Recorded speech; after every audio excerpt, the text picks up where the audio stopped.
Epistẹ́lì ti Paulu Aposteli sí Fílémónì, orí kìíní.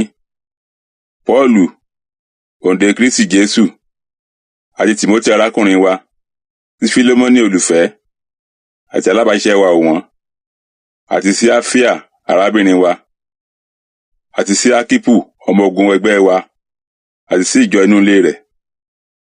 Oore ọ̀fẹ́ àti àlàáfíà sí yín láti ọ̀dọ̀ Ọlọ́run Baba wa àti Jésù Kristi Olúwa. Ìfẹ́ àti ìgbàgbọ́ tí Fílémónì ní.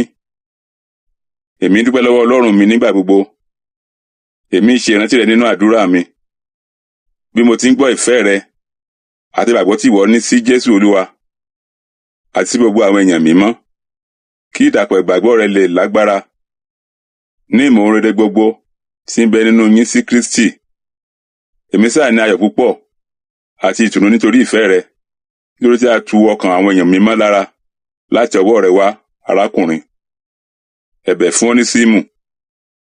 Nítorí náà, bí mo tilẹ̀ ní ìgboyà púpọ̀ nínú Kristi láti pàṣẹ ohun tí ó yẹ fún ọ, ṣùgbọ́n nítorí ìfẹ́, èmi kúkú bẹ̀bẹ̀, irú ẹni bí èmi Paulu arúgbó, àti nísinsìnyí, òǹdè Kristi Jésù pẹ̀lú.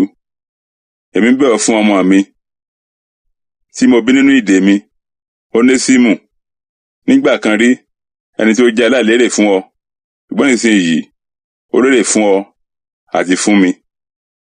Ẹni tí mo rán padà, àníyànjìká lára rẹ̀, èyí ni olùfẹ́ mi, ẹni tí èmi bá fẹ́ dá dúró pẹ̀lú mi, kí ó lè máa ṣe ìránṣẹ́ fún mi ní ipò rẹ nínú ìdè ìhìnrere. Ṣùgbọ́n lé àìmọ̀ inú rẹ, èmi kò fẹ́ ṣe ohun kan, kí oore rẹ kí ó má bàa dàbí àfìyànjú ṣe, bí kò ṣe tìfẹ́tìfẹ́. Nítorí bóyá ìdí rẹ̀ lé èyí tí ó fi kúrò lọ́dọ̀ rẹ fún ìgbà díẹ̀, kí ìwọ kí ó bá lè ní títí láé. Kì í ṣe bí ẹrú mọ́, ṣùgbọ́n ó ju ẹrú lọ. Arákùnrin olùfẹ́, pàápàá fún mi, mélòó jù bẹ́ẹ̀ lọ fún ọ, nípa ti ara àti nípa ti Olúwa. Nítorí náà, bí o bá kà mí sí ẹlẹgbẹ́ rẹ, gbà bí èmi tìkára mi.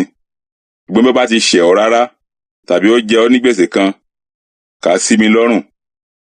Èmi Paulu ló fi ọwọ́ ra mi kọ ọ́, èmi ó san án padà, kí èmi má sọ fún ọ bí ó ti jẹ mí ní gbèsè ara rẹ pẹ̀lú.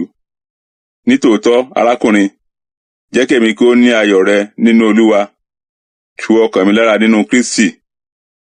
Bí mo ti ní ìgbẹ́kẹ̀lé ní ìgbọràn rẹ ni mo fi kọ̀wé sí ọ, nítorí mo mọ̀ pé ìwọ tilẹ̀ ṣe ju bí mo ti wí lọ, àti pẹ̀lú pèsè ibùwọ̀ sílẹ̀ dè mí, nítorí mo gbẹ́kẹ̀lé pé nípa àdúrà yín a ó fi mí fún yín. Ìdágbére. Ẹ̀páfrà, òǹdè ẹlẹgbẹ́ mi nínú Kristi Jésù kí ọ. Máàkù, Àrístákù, Dẹ́mà, Lúùkù, àwọn olùbáṣiṣẹ́ mi kí ọ pẹ̀lú. Oore ọ̀fẹ́ Jésù Kristi Olúwa wa kí ó wà pẹ̀lú ẹ̀mí yín. Àmín.